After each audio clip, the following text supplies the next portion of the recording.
நமः. ஞானானந்தமயம் தேவம் நிர்மலஸ்படிகாக்ருதிம் ஆதாரம் சர்வ வித்யானாம் ஹயக்ரீவமுபாஸ்மகே. உக்ரம் வீரம் மகாவிஷ்ணும் ஜ்வலந்தம் சர்வதோமுகம் நரசிம்மம் பீஷணம் பத்ரம் மிருத்யும் மிருத்யும் நமாம்யஹம்.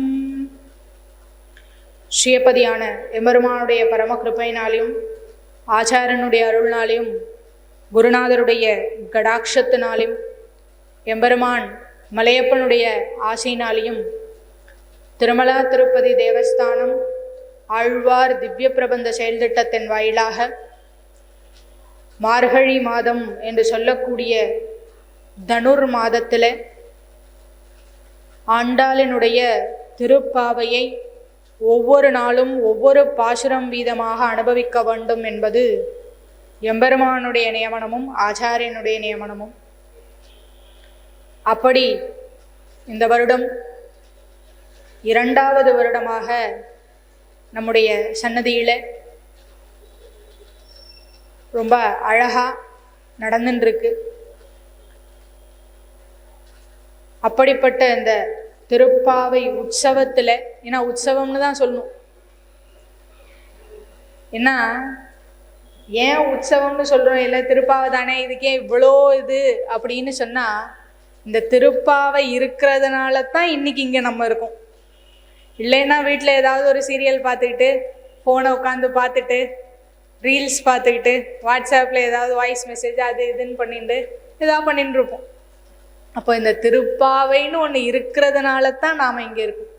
அதனால் அந்த உற்சவத்தை நாமெல்லாம் இன்று தொடங்கி 30 நாள் அனுபவிக்க போகிறோம்.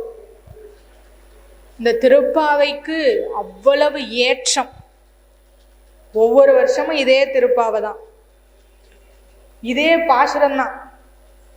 முதல் நாள் தான் மார்கழி திங்கள், 2வது நாள் தான் வையத்து வாழ்வீர்கள். மாற்றவும் முடியாது, அடியனாலையும் மாற்ற முடியாது, உங்களாலையும் மாற்ற முடியாது. மார்கழி திங்கள்னாலும் அதே வியாக்கியானம் தான், வையத்து வாழ்வீர்களுக்கும் போன வருஷம் சொன்ன அதே வியாக்கியானம் தான். இப்போ வியாக்கியானத்தையும் மாற்ற முடியாது. ஏன்னா இந்த சம்பிரதாயம் கிளிச்சம்பிரதாயம்னு சொல்லுவாங்க. வைஷ்ணவ சம்பிரதாயத்தை கிளிச்சம்பிரதாயம்னு சொல்லுவாங்க. ஏன் கிளிச்சம்பிரதாயம்? ஆண்டாள் கையில கிளி வச்சிருக்கிறதுனாலயா அப்படின்னா இல்லை. குயில் தான் தோன்றித்தனமா பாடும், அதுக்கு பாட தெரியும், அது பாட்டில் பாடும். ஆனா கிளி அப்படி இல்லை, சொன்னதை சொல்லுமாம் கிளிப்பிள்ளை அப்படின்னு சொல்லுவோம். அது பெரியோர்கள் ஆச்சாரியர்கள் எப்படி சொன்னார்களோ அதை கேட்டு அப்படியே திருப்பி சொல்லிடணும், அதுதான். அப்படி கிளி சம்பிரதாயத்துல மாற்றவும் முடியாது. வையத்து வாழ்வீர்களுக்கு ஏன் இஷ்டப்படி விளக்கமும் சொல்ல முடியாது. அப்போ அதே மார்கழி திங்கள் அதே பாசுரம். சரி இல்லைங்க, நான் ஒரு சேஞ்சுக்காக 30லேருந்து ரிவர்ஸ்ல வரேன். போன வருஷம் 1லேருந்து பார்த்துட்டோம், இந்த வருஷம் 30லேருந்து பார்க்கலாம், அப்படியும் பண்ண முடியாது. அப்போ எல்லாமே அப்படியே இருக்கு. ஆனா இதுல ஒரு விஷயம் பாருங்களேன், என்னைக்கோ 7ஆம் நூற்றாண்டு 8ஆம் நூற்றாண்டுல ஆண்டாள் எழுதி, அதுக்கப்புறம் வந்த வியாக்கியான சக்கரவர்த்திகள் வியாக்கியானம் பண்ணி ஒரு 1000 வருஷம்னே வச்சுக்கோங்க, நமக்கு தெரிஞ்சு ராமானுஜர்ல இருந்தே வச்சுப்போமே, 1000 வருஷம், 1006, 7, 8 வருஷம், 1017, 2017, 27 வரப்பாரு, ஒரு 8 வருஷம் வச்சுக்கோங்களேன், 1008 வருஷம். இன்னமும் இந்த திருப்பாவைக்கு நாம விளக்கம் சொல்லிக்கிட்டே இருக்கோம். இன்னமும் கேட்கிறவங்க கேட்டுக்கிட்டே இருக்கிறாங்க, சலிப்பே இல்லாம கேட்டுக்கிட்டே இருக்காங்க, இனிமேலும் கேட்டுக்கிட்டே இருப்பாங்க. அப்போ அந்த அளவுக்கு விஷயம் உள்ளது அப்படின்னு சொல்லி பெரியோர்கள் காட்டுகிறார்கள். அப்படிப்பட்ட இந்த திருப்பாவை, அள்ள அள்ள குறையாத இந்த திருப்பாவை, இது ஏன் வந்தது அப்படின்னு கேட்டா 3 விஷயம். அதாவது ஒரு நூல் அப்படின்னு எடுத்துக்கிட்டோம்னா, இப்போல்லாம் ஃபோன்லாம் பார்த்தீங்கன்னா ஸ்பெசிஃபிகேஷன் சொல்லும். கேமரா நல்லா இருக்கா, கேமரா குவாலிட்டி என்ன, டிஸ்பிளே குவாலிட்டி என்ன, எவ்வளோ மெமரி இருக்குது, அதை வச்சு என்ன பண்ணுறோம், ஃபோனை இது நல்ல ஃபோன் அதனால் இது வந்து 40,000 ரூபா, இது வந்து இன்னும் கொஞ்சம் சூப்பரான ஃபோன் அதனால் இது வந்து 50,000 60,000, இது வந்து ஆப்பிள் ஃபோன் செக்யூரிட்டி ரீசன்ஸ்க்காக 1,50,000 ரூபா, ப்ரோ மேக்ஸ் 16 ப்ரோ மேக்ஸ்லாம் எல்லாம் பண்ணும். அப்போது ஒன்றுத்துக்கும் இருக்கு. சரி, அப்படி ஒரு போனை இப்படி ஒன்று வச்சு கண்டுபிடிக்கிறோம், ஒரு நூலை எப்படி வச்சு கண்டுபிடிக்கிறது அப்படின்னு கேட்டா, அந்த நூலை பாடியவர், அவருடைய பெருமை என்ன, அந்த நூலினுடைய அமைப்பு எப்படி அமைஞ்சிருக்கு அப்படிங்கிறது, அடுத்தது அந்த நூலிலே சொல்லப்பட்டது, இப்படின்னு மூணு விஷயம் என்னென்னது? நூல் யார் இயற்றியது, இயற்றியவர்களுடைய பெருமை, அந்த நூலிலே சொல்லப்பட்டதனுடைய பொருள், அந்த நூலினுடைய அமைப்பு, இப்படின்னு சொல்லி மூணு விஷயங்கள் மிக முக்கியமாக இருக்கு. இந்த மூணு விஷயத்தை இன்னைக்கே பார்க்க முடியுமானா பார்த்தா பாசுரத்தை பார்க்க முடியாது. அதனால இன்னைக்கு நூலை இயற்றியவருடைய பெருமையை பார்த்துட்டு முதல் பாசுரத்தையும், நாளைக்கு நூலினுடைய பெருமையை பார்த்துட்டு ரெண்டாவது பாசுரத்தையும், அடுத்த நாள் அந்த நூல் எப்படிப்பட்ட வடிவமுடையதுன்னு பார்த்துட்டு மூணாவது பாசுரத்தையும். ஏன்னா நேரம் நமக்கு கொஞ்சம் கம்மியா இருக்கு, பாசுரத்தோட சேர்த்தணும். இந்த வருஷம் நமக்கு இன்னொரு கூடுதலான சங்கடம் என்னன்னா 29 நாள் தான் இருக்கு. மொத்தமாகவே 29 நாள் தான் இருக்கு. என்னைக்காவது ஒரு நாள் 2 பாசுரத்தை சேர்த்து தான் சொல்லி ஆகணும். அப்போ அவதாரிக்கைன்னு தனியாக ஒரு நாள் ஆயிடுத்துன்னா திரும்பி இன்னொரு 2 பாசுரம் லேக் ஆகிடும். அதனால நூலினுடைய பெருமை ஒரு நாள், இயற்றியவருடைய பெருமை ஒரு நாள், அந்த நூலினுடைய அமைப்பு, இது மூணுத்தையும் 3 நாள் பார்த்துட்டு 3 பாசுரத்தை பார்க்கலாம். அப்படி பார்க்கும் பொழுது முதல் நாள் இந்த நூலை இயற்றியவருடைய பெருமை. அதாவது நம்ம எல்லாரை விட நாமெல்லாம் எப்படி டெய்லி வரோம், பிறந்ததுலேருந்து நம்ம ரொட்டீன் என்ன, எழுந்துக்கிறோம், ஏதோ வேலை பார்க்குறோம், ஸ்கூலுக்கு போகணுன்னா போகிறோம், காலேஜுக்கு போகணுன்னா போகிறோம், இல்லை வீட்டில் எல்லாம் வேலை செய்யணும்னா செய்கிறோம், திரும்பி சாயந்தரமான தூங்கி போய்டும். அதனால இப்படியே போகுது. நம்மளை விட யார் பெரியவர்கள்னா ரிஷிகள் பெரியவர்கள். ஏன்? அவங்களுக்கு ஞானம் இருக்கு, பெருமாளை பற்றி எண்ணம் இருக்கு, அதனால அவங்க தியானம் பண்ணுறாங்க, தவம் பண்ணுறாங்க, அவங்கள விட பெரியவர்கள். இந்த ரிஷிகளை காட்டிலும் பெரியவர்கள் யார் அப்படின்னு சொன்னா ஆழ்வார்கள் பெரியவர்கள். ஏன் ஆழ்வார்கள் பெரியவர்கள்னா, இந்த ரிஷிகள் எல்லாரும் எப்படி அப்படின்னு சொன்னா தன்னுடைய தபோபலத்தை வளர்த்துக்கிறதுக்காகவும் தன் மூலமா தன்னுடைய சிஷ்யர்களுக்காக இதுக்காகத்தான் இவங்க என்ன பண்ணுவாங்க, தவம் பண்ணுவாங்க, எல்லாமே பண்ணுவாங்க, யாகம் பண்ணுவாரு. ஆனா இந்த ஆழ்வார்கள் எப்படின்னு சொன்னா இவர்கள் எம்பெருமானுக்கென்றே எல்லாவற்றையும் செய்தார்கள். எம்பெருமானிடத்திலே பரிபூர்ணமான ஈடுபாடு கொண்டவர்களாக இருந்தார்கள். எம்பெருமானுக்காக எம்பெருமானால் மயர்வர மதிநலம் அருளப்பெற்றவர்கள். இந்த ரிஷிகளுக்கெல்லாம் எப்படின்னா அவங்களே ஞானத்தை போய் படிச்சு கத்துக்கிட்டாங்க. ஆனா இவங்க இந்த ஆழ்வார்கள் 12 பேரும் பெருமாளாலே அருளப்பட்டவர்கள். அப்படி இருக்கக்கூடிய இந்த 12 பேர், அதுலேயும் ரொம்ப ஸ்பெஷலா இருக்கிறது 2 பேர். ஒன்று மதுரகவி ஆழ்வார், இன்னொன்று நம்முடைய ஆண்டாள். ஏன் இவங்க 2 பேரும் பெரியவர்கள் அப்படின்னு கேட்டா நமக்கு கொஞ்சம் வழி சொல்லி கொடுத்தாங்க. அதனால ஏன்னா நம்மாழ்வார் பார்த்தீங்கன்னா நம்மளை மாதிரி இல்லவே இல்லை. அவர் புளிய மரத்து பொந்துல இருந்தார், 16 வருஷம் பேசவே இல்லை. நம்மளால 16 நிமிஷம் பேசாம இருக்க முடியாது. கோவிலுக்கு வந்தா கூட 16 வருஷம் என்ன 16 நிமிஷம் கூட நம்மளால பேசாம இருக்க முடியும். அதனால அப்போ நம்ம ஆழ்வார் போயிட்டு இப்படி பார்த்துக்கிட்டே வந்தோம்னா ஒவ்வொரு ஆழ்வாரா போயிடுவாங்க. அவங்களுக்கு இப்போ திருமங்கை ஆழ்வார் எடுத்துக்கிட்டீங்கன்னு வச்சுக்கோங்களேன், ஆடல்மான்னு ஒரு குதிரை இருந்துச்சு அவர்கிட்ட ஆடல்மான்னு ஒரு குதிரை இருந்துச்சு. அது நினைச்ச நேரத்துல நினைச்ச இடத்துக்கு போயிடுமா. நம்மளால அப்படி போக முடியுமா? கோவிலுக்கு வர்றதுக்கே தோ கிளம்பிடலான்னு 7 7:15 அடியான் உட்பட தான் சொல்லுவோம். 7 7:15 7:30. அப்போ இவங்கள்லாம் ரொம்ப ஹை கிளாஸ். இன்னொன்னு இவங்கள்ட்ட என்ன அப்படின்னு சொன்னா இவர்கள் எல்லோரும் எம்பெருமானையே அடைவர்கள் ஆச்சாரியனா வச்சுண்டு எம்பெருமானாலே மயர்வர மதிநலம் அருளப்பெற்றார்கள். அவங்களுக்குன்னு தனியா ஆச்சாரியன்லாம் யாரும் கிடையாது. பெருமாளே எல்லாம், பெருமாளே தெய்வம், உண்ணும் சோறும் பருகும் நீரும் தின்னும் வெற்றிலை எல்லாம் கண்ணன்னார் நம்மாழ்வார். அந்த மாதிரி அவருக்கு ஆச்சாரியனும் நம்மாழ்வார் தான், பர்த்தாவும் நம்மாழ்வார் தான், காதலனும் பெருமாள் தான், எல்லாமே பெருமாள் தான் நம்மாழ்வார் இருக்கலாம். ஆனா இவங்களுக்கு அப்படி இல்லை. இவங்க 2 பேருக்குமே பெருமாளை தவிர ஆச்சாரியர்கள் இருந்தார்கள். ஆண்டாளுக்கு ஆச்சாரியனாக பெரியாழ்வார் இருந்தார். மதுரகவி ஆழ்வாருக்கு ஆச்சாரியனாக நம்மாழ்வார் இருந்தார். அப்போ என்ன தெரியறது அப்படின்னு சொன்னா, இவங்க 2 பேர் தான் நம்மை போல ஆச்சாரியனை முன்னிட்டு கொண்டு பெருமாள். நம்மளால நேரா பெருமாள்கிட்ட போவே முடியாது, ஒரு காலம் போக முடியாது. ஏன்னா பெருமாள் சர்வ சுதந்திரமானவன். ஒரு கொடி, இதுல சொல்றாங்க, ஒரு கொடிய பந்தல்ல ஏத்தணும், பூ பூக்க வைக்கணும். என்ன பண்ணணும்? முதல்ல செடியை நட்டு வைக்கணும். அந்த செடி கொஞ்சமா துளிர் விடும். மழையில துளிர் விட்டுச்சுன்னு சொன்னா ஒரு பெரிய கொம்பை கொண்டு போய் நட்டோம்னா என்ன ஆகும்? ஏறாது. முதல்ல ஒரு சுள்ளி குச்சியை கொண்டு போய் நடணும், சின்னதா ஒரு குச்சியை கொண்டு போய் நடணும். அந்த குச்சியில அது என்ன ஆகும்? சுத்திட்டு வரும். அதுல இருந்து என்ன பண்ணணும்? ஒரு பெரிய குச்சியை நட்டோம்னா அது போய், நாமெல்லாம் அந்த கொடி மாதிரிதான். மற்ற ஆழ்வார்கள் எல்லாம் எப்படி, ஆனா இவங்க 2 பேரும் அந்த கொடி மாதிரி. அதனால்தான் சொன்னார் தேசிகன், ஸ்ரீ விஷ்ணு சித்த குலநந்தன கல்பவல்லியும் அப்படின்னு சொன்னார். விஷ்ணு சித்தனுடைய கல்பவல்லியாக இருந்தவள். அப்போ அந்த கொடி போன்றவள். அந்த கொடிக்கு நேரா பெரிய இடத்துல கொண்டு போய் வச்சோம்னா ஏறாது. அதனால இந்த பாகவத சம்பந்தம்னு ஒன்ன காட்டினார். பாகவத சம்பந்தத்தை காட்டி, அந்த பாகவத சம்பந்தத்தின் மூலமாக ஒரு ஆச்சாரியனை காட்டி, அந்த ஆச்சாரியன் மூலமாக பெருமாளை காட்டினார். அப்படி காட்டினவர்கள் தான் இந்த 2 பேர். ஆச்சாரியனோடு சேர்ந்து வந்தது மதுரகவி ஆழ்வாரும் ஆண்டாள். சரி, இதுல 2 பேர் இருக்காங்கல்ல, 2 பேர்ல ஆண்டாள் எப்படி பெஸ்ட்?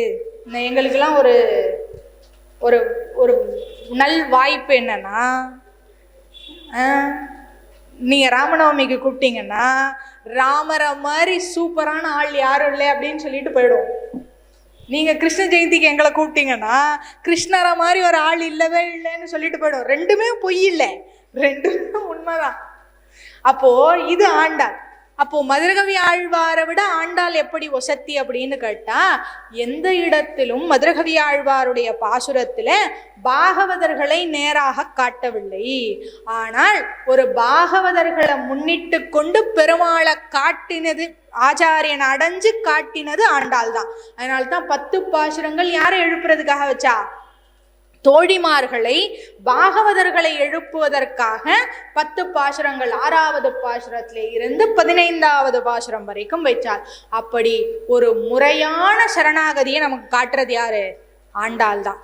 ஒரு கொடி எப்படி சின்னதா வளரணும்னா ஒரு சுள்ளி குச்சி வச்சு, சுள்ளி குச்சியிலேருந்து பெரிய கொம்புக்கு போய் மேலே இருக்கக்கூடிய பந்தலிலே ஏற வேண்டுமோ, அப்படி முதலிலே பாகவதர்களை பற்றி, அடுத்ததாக ஆச்சாரியனை பற்றி, அடுத்ததாக மேலே பந்தலிலே இருக்கக்கூடிய எம்பெருமானை அடைய வேண்டும்னு சொல்லி கரெக்டான சரணாகதி பாத்த போட்டு கொடுத்தது ஆண்டாள் தான். இன்னொன்னு, மதுரகவி ஆழ்வார் முழுக்க பாடினதெல்லாம் நம்மாழ்வார் நம்மாழ்வார் நம்மாழ்வார் தான். அவர் நம்மளை ஒரு இடத்துல கூட கூப்பிடல. நீங்க வாங்கன்னு நம்மளை சொல்லவே இல்லை. நீங்க எப்படியாவது போங்க, நான் போறேன் எங்க ஆச்சாரியன்ட்டன்னு சொன்னார். ஆனா இவ அப்படி இல்லை. லோகமாதா ஜெக சாட்சாத் ஷமாம்னு சொல்றார் தேசிகன். கருணையே வடிவாக பூமி பிராட்டியினுடைய அம்சமாக பிறந்த கோதாதேவி நம்ம குழந்தைய விட்டுருவாளா? அதனால தான் 2வது பாசுரத்திலேருந்து கடைசி வரைக்கும் என்ன சொன்னா, வையத்து வாழ்வீர்கள், நீங்களும் வாங்கோ நீங்களும் வாங்கோ நீங்களும் வாங்கோன்னு கடைசியா என்ன பண்ணா, கூடி இருந்து குளிர்ந்தேலோர் எம்பாவாய். அதுக்கும் திருப்தி அடையல. எங்கும் திருவருள் பெற்று இன்புறுவர் எம்பாவாய். அவளுக்கு மட்டும் சொல்லல, இந்த உலகத்திலே இருக்கிறவர்கள் எல்லோரும் வாழ வேண்டும்னு நம்ம எல்லாம் ஒரு தாயை போல அரவணைத்து கொண்ட ஆண்டாள் பிராட்டி எழுதிய இந்த திருப்பாவை. இந்த நோன்பை எதுக்காக நோட்டான்னா, கண்ணனை அடைய வேண்டும். அதனாலே தன்னை ஆய்ப்பாடியிலே ஒரு பெண்ணாக பாவித்து கொண்டு, இவ இருக்கிறதோ ஸ்ரீவில்லிபுத்தூர்ல தான். ஆனா நம்ம நினைச்சுப்போமே, நமக்கு ஒரு இடத்துக்கு போகணும், ரொம்ப ஆசைப்பட்டுக்கிட்டு இருந்தோம், அங்கே போகணும் அப்படின்னு நினச்சி ரொம்ப ஆசைப்பட்டுட்டு இருந்தோம். சரி வச்சுப்போம், பிரம்மோற்சவத்துக்கு போகணும்னு ரொம்ப ஆசைப்பட்டோம், திருப்பதி பிரம்மோற்சவத்துக்கு போகணும்னு ஆசைப்பட்டோம்.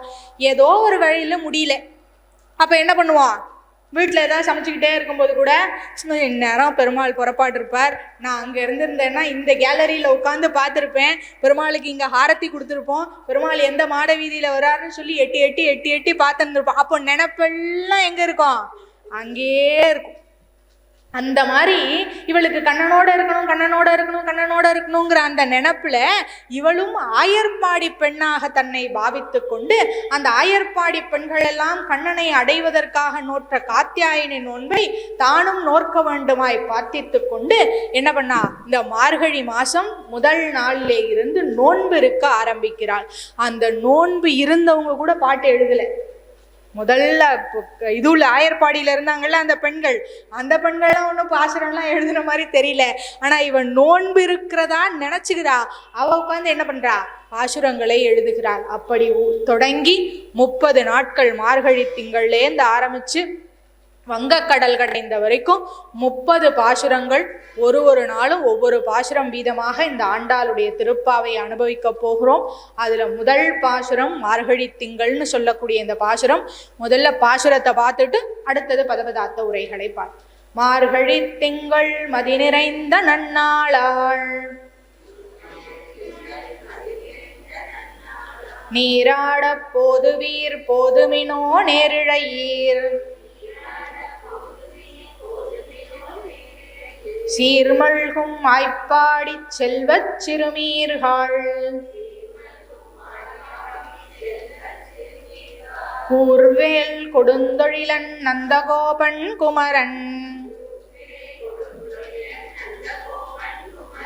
ஏராந்த கண்ணி யசோதை இளஞ்சிங்கம்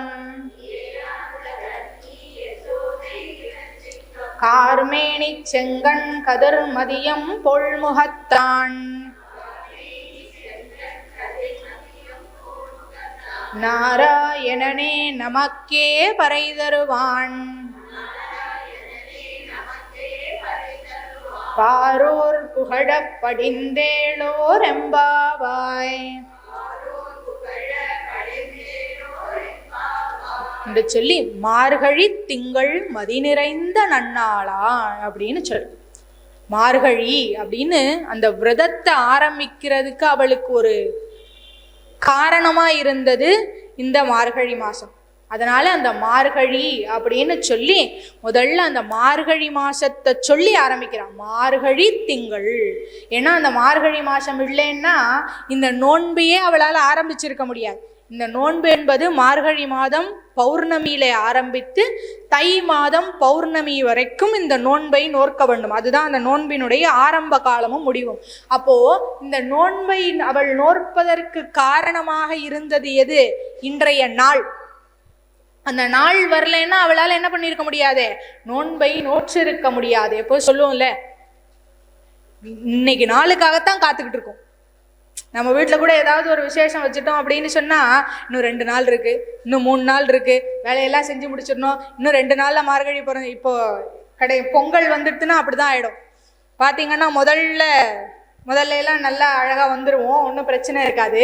இந்த 25, 26, 24க்கு மேலேயே பார்த்தீங்கன்னு வச்சுக்கோங்களேன், பொங்கல் வருது, வேலை இருக்குது, போகணும் தான் கோவிலுக்கு, பொங்கல் வருது, வேலை இருக்குது, போகணும் கோவிலுக்கு, இன்னும் 2 நாளில் பொங்கல், 3 நாளில் பொங்கல். அப்போது அந்த எதுக்கு நாம் காத்துட்டுருக்கோம்? அந்த பொங்கல்னு ஒரு பெருவிழாக்காக காத்துட்டு இருக்கோம். அந்த மாதிரி இவ காத்துட்டு இருந்தாலாம். எதுக்காக? இந்த மார்கழி மாசம் பௌர்ணமி எப்போ வரும்னு காத்துட்டு இருந்தாலாம். இன்னும் 2 நாள்ல பௌர்ணமி வரப்போகுது, இன்னும் 2 நாள் 3 நாள்ல பௌர்ணமி வரப்போகுது, நம்ம எல்லாம் நோன்பு நோற்க போறோம்னு சொல்லி இந்த நாளுக்காக காத்திருந்தாலாம். அந்த நாள் வந்த உடனே அவளுக்கு அவ்வளவு சந்தோஷமா, மார்கழி திங்கள் மதி நிறைந்த நன்னாளாம் அப்படின்னு சொன்னான்.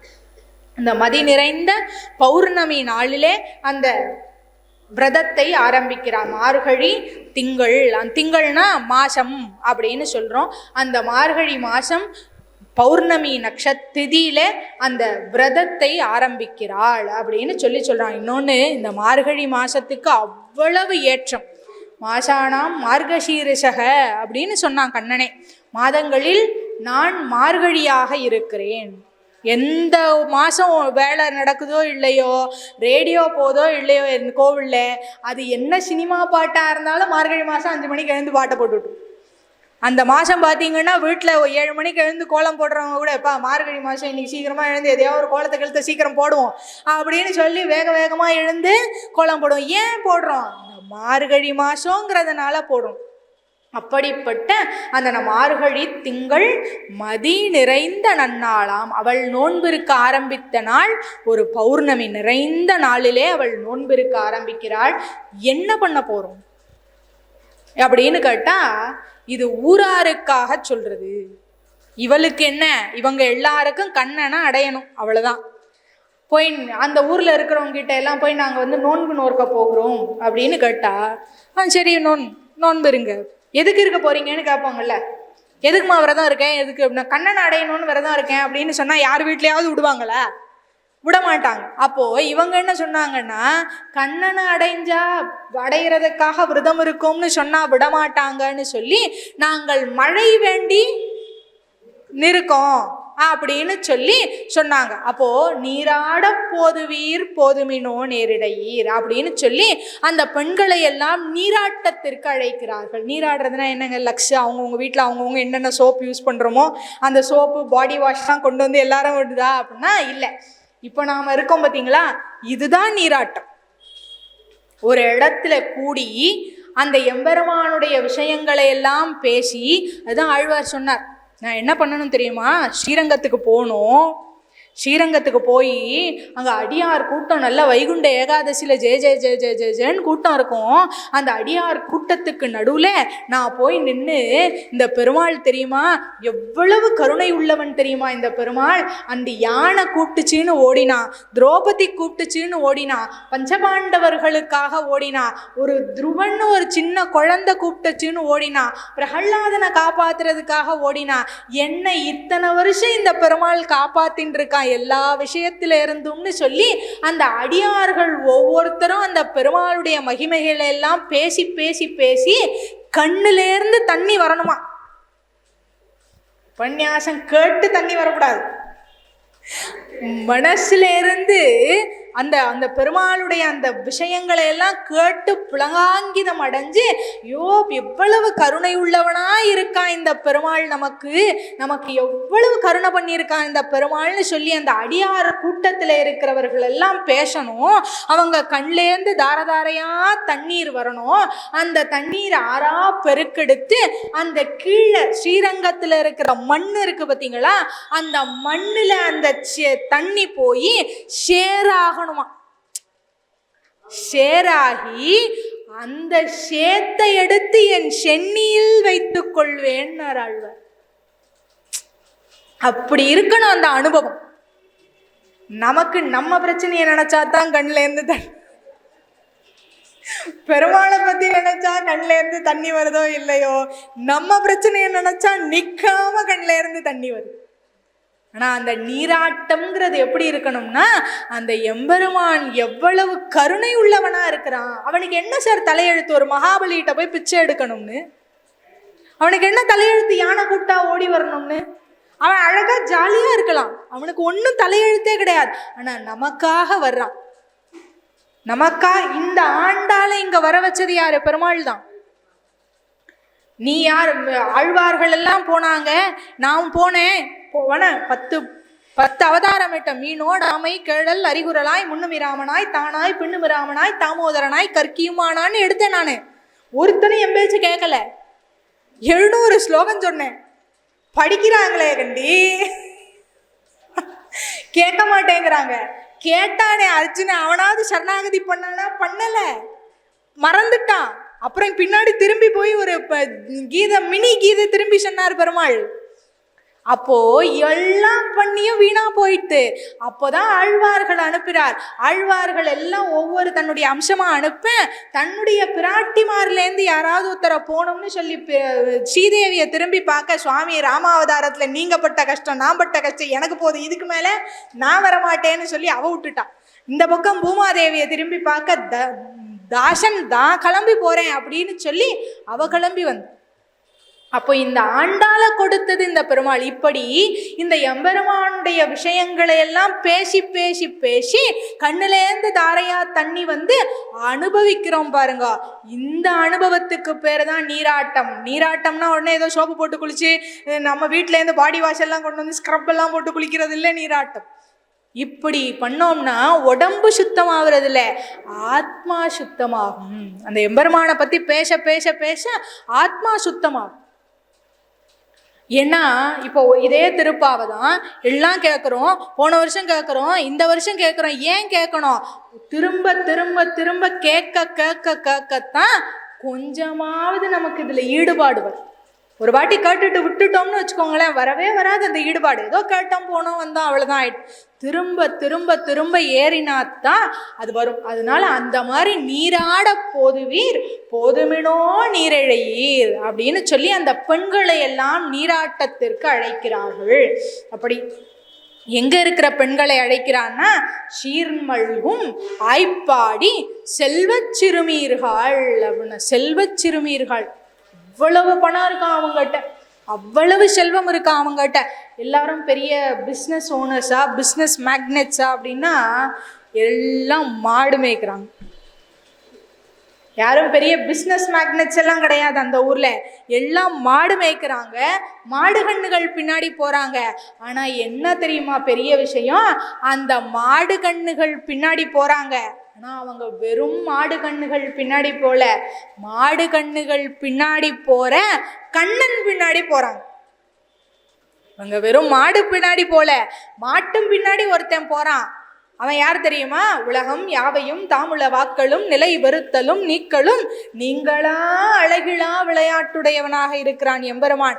அந்த கண்ணன் மாட்டு பின்னாடி போறான், இவங்க அந்த கண்ணன் பின்னாடி போறான். அப்போ அதுதான் செல்வச் சிறுமீர்கள் அப்படின்னு சொல்லி இவங்களுக்கெல்லாம் பாக்கியம் தெரியுமா? அர்ஜுனனுக்கு கிடைச்சது அந்த பாக்கியம், நகுலன் சகாதேவன் இவனுக்கு கிடைச்சது, அந்த யுதிஷ்டனுக்கு கிடைச்சது அந்த பாக்கியம் என்ன தெரியுமா? பக்கத்திலே கண்ணன் கூட உட்கார்ந்து சாப்பிடுற பாக்கியம் அவங்களுக்கு கிடைச்சது. பக்கத்திலே கண்ணனோட சேர்ந்து உட்கார்ந்து அளவலாவக்கூடிய பாக்கியம் கிடைச்சது. ஏதாவது ஒண்ணு பயம் வந்துட்டா, ஏதாவது ஒன்று தெரியலையா, நாம யாரை கேட்போம்? நம்ம வீட்டில் இருக்கவங்க பெரியவங்கள கேட்போம். ஆனா அவங்க யாரை போய் கேட்டாங்க? சாட்சாத்து பரமாத்மாவை போய் கேட்டாங்க. அப்ப அதே மாதிரிதான் இந்த ஆயர்பாடியிலே இருந்தவர்களும் அந்த கண்ணனம்பெருமானோடு உறவோடு இருந்தார்கள். நினைச்சாங்கன்னா அந்த பசங்கள்லாம் என்ன பண்ணுவாங்களாம், குடுகுடுன்னு ஓடி போய் கண்ணனை கட்டிமா கட்டி பிடிச்சிப்பாங்க. நம்மளால நினைச்சா முடியுமா? இங்க விடுவாங்களா? அப்படியே கட்டிக்கணும்னா கூட பண்டரிபுரம் போகணும். பண்டரிபுரம் போனா கட்டிக்கலாம் பாண்டுரங்கனை, இல்லைன்னா நம்ம ஊர்ல எல்லாம் ஒன்றும் பண்ண முடியாது.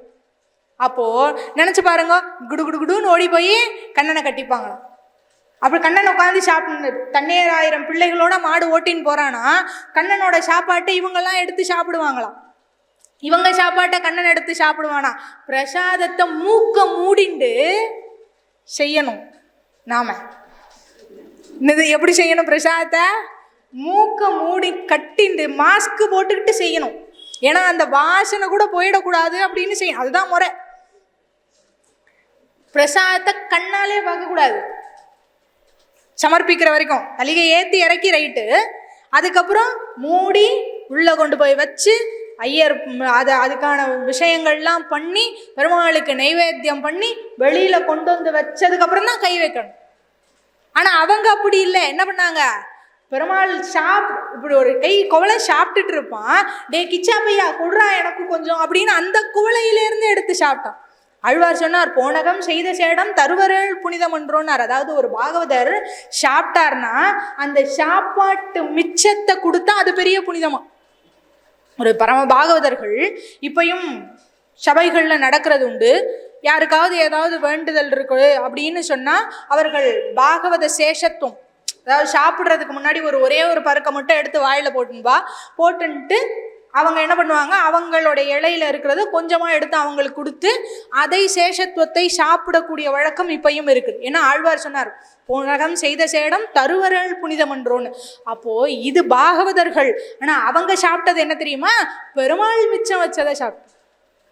அப்போ இந்த பெண்கள் எல்லாம் கண்ணன் குளிக்க போகணும், இவங்கெல்லாம் குளிக்க போகும்போது இவங்க துணியெல்லாம் எடுத்து மறைச்சு வச்சு போனான் கண்ணன். இவங்களோட ராசக்கிரீடை செய்வான், அவர்களோடு ஒன்னா ஆட்டம் ஆடுவானா. அப்படி கண்ணனோடு சேர்ந்து அந்த சம்பந்தம் எப்படின்னா, கண்ணனோடு சேர்ந்து அந்த திருமேனி சம்பந்தமா. நமக்கு கண்ணன் வெறும் பார்க்குறோம், கையெடுத்து கும்பிடுறோம், அவ்வளோதான். ஆனால் அவங்க கண்ணனை உரசிண்டு கண்ணனை கட்டிண்டு இப்படி அந்த செல்வத்தை அனுபவித்தார்கள் அப்படின்னு சொல்லலாம். சீர்மல்கும் ஆய்ப்பாடி செல்வச் சிறுமீர்கள் அப்படின்னு சொன்னான். அப்படிப்பட்ட செல்வம் நிறைந்த ஆய்ப்பாடி. அங்கே பசுமாடு தான் நிறைய இருந்துட்டே கண்டி, அங்கே வேற ஒன்றும் இல்லை. ஆனால் அதற்கும் மேலாக கண்ணனெம்பெருமான் இருந்தான். அந்த கண்ணனெம்பெருமானுடைய அந்த ஸ்பரிசமும் அவனோடு இருந்த அந்த காலமும் அவங்களுக்கு பெரிது. அவன் இருந்ததுனாலே அந்த ஊர் எப்படி இருந்துதான், செல்வச் செழிப்பாக இருந்தது. ஏன் அப்படின்னா, அவன் எங்க இருக்கானோ அங்கதான் யார் இருப்பா, மகாலட்சுமி இருப்பா. ஒரு க்ஷண நேரம் அகலகில்லேன் இறையுமென்று அலர்மேல் மங்கை உரைமார்பா அப்படின்னு சொன்னார். ஒரு க்ஷண நேரம் கூட பிரிய மாட்டாள், ஒரு நிமிஷம் கூட பிரிய மாட்டா. அப்போ அவன் இருந்தா யார் இருப்பா, மகாலட்சுமி இருப்பா. மகாலட்சுமி இருந்துட்டா அப்புறம் என்ன குறை, ஒன்றும் குறை. அப்படி அந்த குறையே இல்லாத ஆயர்பாடியாக அது இருந்தது. அது மட்டும் இல்லாம இந்த செல்வம் அவனோட கூட உரசிக்கிடுறது, அவனோட கூட சேர்ந்து சாப்பிட்றது, அவனோட விளையாடுறது, அவனோட கண்ணாமூச்சி விளையாடுறதோடு செல்லாம இவங்க என்ன பண்ணாங்களாம், கண்ணனெம்பெருமானுக்கு சேவகம் செய்யும் பெரிய செல்வம் கிடைத்ததாம் அவனுக்கு. அவன் கண்ணன் வந்தானா, டே கண்ணா சாப்பிட்றியாடா, வா நான் உனக்கு சாப்பாடு போடுறேன் அப்படின்னா, எனக்கு இது வேணாம், நீ போய் தயிர் சாதம் கொண்டா அப்படின்னு வேணும். ஏதாவது ஒரு வீட்டில் போய் ஏதாவது சாப்பிட்றியாடா அப்படின்னா, எனக்கு இந்த சாப்பாடுலாம் வேணாம், நீ போய் தயிர் சாதம் கொண்டா அப்படின்னு வேணாம். ஒரு ராஜா கேட்டுட்டா செஞ்சுத்தானே ஆகணும். அவங்களுக்கு யார் ராஜா, அவன் தான் ராஜா. அப்போ என்ன பண்ணுவாங்களா, போய் கடகடான்னு அடுப்பில் ஏற்றி கொஞ்சம் தயிர் சாதத்தை கலரி கொண்டாந்து கொடுப்பாங்களாம். அவன் இல்லை எனக்கு இன்னைக்கு காலமைக்கி விடு நீ அப்படின்னு வேணும். என்ன பண்ணுவானா, காலமைக்கி விடு அப்படின்னு வேணா, அவள் உட்காந்து காலமைக்கி விட்டுருப்பான். அப்படி அவர்களுக்கு சேவகம் செய்தார்கள். நமக்கு பெருமாள்கிட்ட சேவகம் செய்ய முடியாதே, பார்க்கலாம், கோலம் போடலாம், மெழுகலாம், ஆனால் கண்ணனுக்கு காலமைக்கி விட முடியாத, கண்ணனுக்கு போய் ட்ரெஸ்ஸு தைச்சி கொடுக்க முடியாத, கண்ணனுக்கு மாலை கைங்கரியம் பண்ண முடியாத, இதெல்லாம் நம்மளால் பண்ண முடியாது. அப்போது இந்த செல்வத்தை எல்லாம் பெற்றதுனாலே அது சீர்மல்கும் ஆய்ப்பாடி செல்வச் சிறுமீர்கள். ஆயர்பாடியும் சீர்மல்குமா இருந்துட்டு அங்கே இருந்தவர்களும் செல்வச் சிறுமீர்களாக இருந்தார்கள். மார்கழி திங்கள் மதி நிறைந்த நன்னாளாம் நீராட போதுவீர் போதுமினோ நேரிடையீர் சீர்மல்கும் ஆய்ப்பாடி செல்வச் சிறுமீர்கள் கூர்வேல் கொடுந்தொழிலன் நந்தகோபன் குமரன் அப்படின்னு சொல்லி, கூர்வேல் கொடுந்தொழிலன் அப்படின்னா மிகப்பெரிய வேலை கொண்டிருக்கிற அப்படின்னு சொல்லி. இவர் எங்கங்க, இவர் யாதவர் தானே, ஏதோ மாடு கண்ணு தானே மேய்ச்சிக்கிட்டு இருந்தார், திடீர்னு இவர் கையில் ஏதுங்க வந்து இந்த கூர்வேல்லாம் வந்துட்டு அப்படின்னா, கண்ணன் பிறக்கிற வரைக்கும் பரம சாது இந்த நந்தகோபன், அவனுக்கு ஒன்றும் தெரியாது. ஆனா இந்த கண்ணன் வந்ததுக்கு அப்புறமா அந்த ஊர்ல எப்படி செல்வச் செழிப்பு வந்துச்சோ, அதை எப்பயுமே செல்வம் இருக்கிற இடத்துல கொஞ்சம் ஆபத்தும் இருக்கத்தான் செய்யும். நிறைய வச்சிருந்தோம்னா கொஞ்சம் ஆபத்தும் இருக்கத்தான் செய்யும். அப்போ அதே மாதிரி அந்த ஊர்லயும் ஆபத்து இருந்தது. என்னென்ன, அசுரர்களுடைய ஆபத்து. அந்த கம்சன் இந்த கண்ணனை அழிக்க வேண்டுமாய் எல்லா விதத்துலையும் ஆள் அனுப்புறான். சகடத்தை வச்சா சகடாசுரனா ஒருத்தன் வர்றான், ஒரு விளாமரமா இருந்தா அதுல ஒரு அசுரன் இருக்கான், கன்றா இருந்தா அதுல ஒரு அசுரன் வர்றான், ஒரு பெண்ணு தானேன்னு வீட்டுக்குள்ள விட்டா பூதகின்னு ஒருத்தி வர்றா. இப்படி எல்லா இடத்திலும், அதான் சொன்னார் பெரியவச்சான் பிள்ளை, தொட்ட விடத்திலெல்லாம் அசுராவேஷம் கிளம்பியதோ. போய் இந்த தூணை தொட்டா அதுலேருந்து ஒரு அசுரம் வரானோ, ஏதோ ஒரு சக்கரத்தை தொட்டா அதுலேருந்து ஒரு அசுரம் வரானா, இப்படி தொட்ட இடத்துலலாம் அசுரன் வந்தானா. அதை பார்த்தோடனே நந்தகோபன் பார்த்தாரா, நம்ம பரம சாதுவா இருந்தா இது வேலைக்காகாது, நம்ம குழந்தைய காப்பாற்றணும்னா நாமத்தான் வேலை கையில எடுக்கணும்னு அன்னைக்கு வேலை கையில எடுத்தாராம். அதனால கூர்வேல் கொடுந்தொழிலன் நந்தகோபன் குமரன் அப்படின்னார். குமரன்னா இளமையானவன் அர்த்தம். இன்னொரு அர்த்தம் என்னன்னா அடங்கினவன் அர்த்தம். அப்பாவுக்குத்தான் அடங்கின பிள்ளை. அப்பா வர்றாருன்னா கொஞ்சம் வாழைகளை எல்லாம் சுருட்டி வச்சு அப்படியே போய் கம்முன்னு உட்காந்துக்கும். இவ்வளவு நேரமா ஏதோ படிச்ச மாதிரியும் ஏதோ படிச்சு களைச்சு போன மாதிரியும் அவர் அங்க அந்த மூளையில திரும்பும் போதே தெரியும் வண்டி சத்தம். கட கட கடன்னு புக்கை எடுத்து வச்சுக்கிட்டு ஏதோ அதெல்லாம் சொல்றதுனால நானும் அதெல்லாம் பண்ணேன்னு நினைச்சுக்கிறாதீங்க, நான் நல்லா படிப்பேன். அப்போ அந்த புக்கை எடுத்து வச்சுக்கிட்டு அவ்வளவு நேரமா படிச்சு களைச்சு போனா கூட அப்படி ஒரு முகபாவனை வரவே வராது. அப்படி அப்போ அடங்கினவனாக இருந்தானாம் அந்த கூர்வேல் கொடுந்தொழிலன் நந்தகோபன் குமரன் அப்படின்னு சொன்ன. அப்பாவுக்கு ரொம்ப சமத்து பிள்ளை. ராமர் அப்படித்தான். ராமர் எல்லாருக்குமே சமத்து பிள்ளை. அது அப்பாவா இருந்தாலும் சரி, அம்மாவா இருந்தாலும் சரி, அது குரு வசிஷ்டரா இருந்தாலும் சரி, விஸ்வாமித்திரரா இருந்தாலும் சரி, எல்லாருக்கும் சரி. ஒரு இடத்துல லக்ஷ்மணன் சொல்றான், அப்பா பேச்சை கேட்கணும். ராமர்கிட்ட சொல்றான். அவன் பரதனை திட்டுறான். பரதனாலதான் இந்த மாதிரி ஆயிடுத்து அப்படின்னு சொல்லி திட்டுறான். அப்போ இப்பயே நான் பரதனை என்ன பண்றேன் பார் அப்படின்னு சொல்லி ஒரே கோவம் லக்ஷ்மணனுக்கு. அப்போ ராமர் சொல்றார், அதெல்லாம் கிடையாது, அப்பா சொன்ன பேச்சை கேட்கணும் அப்படின்னு சொல்றார். லக்ஷ்மணன் உடனே சொல்ல, இந்த அப்பா பேச்சை கேட்கறதுக்கு அம்மா பேச்சை கேட்கறதுக்கு ஒரே பிள்ளைதான், அது நீ மட்டும்தான், என்ன அந்த கேட்டகரியில எல்லாம் சேர்க்கவே சேர்க்காத அப்படின்னு சொல்லிட்டா லக்ஷ்மணன். ஏன்னா லக்ஷ்மணன் ராமன் சொல்றதையே கேட்க மாட்டா. காட்டுக்கு வராதேன்னார், நான் வருவேன்னு கூட நின்று வந்தார்.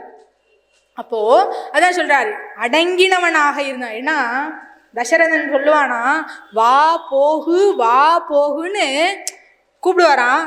ராமா இங்க வாடா அப்படின்னு வருவானா. வந்தவுடனே முன்னழகுல அழகா நடந்து வருவானா ராமன். அதை பாப்பாரான். அழகா இருக்கான், எவ்வளோ அழகா இருக்கான், சுகுமாரமா இருக்கான் இவன் அப்படின்னு பாப்பாரான். சரி கொஞ்ச நேரம் பார்த்துட்டு அவனுக்கு ஏதோ வேலை இருக்கும், நீ போடாக்க அப்படின்னு இருவாரான். திரும்பி போவாரான். முன்னிலும் பின்னழகிய பெருமாள் நம்ம பெருமாள். அதனால போவாரான் அழகா. அழகா போன உடனே அவருக்கு மனசு இருக்காது. போன உடனே கண்ணாக்கன் வாடா வாடா ராமா ராமா திரும்பி வா அப்படின்னு கூப்பிடுவாரான். இப்படி வா போகுன்னு திரும்பி திரும்பி தசரன் சொல்றான். எத்தனை வாட்டி சொன்னாலும் சலிக்காம வருவாராம். நாம் அப்படி வருவோமா?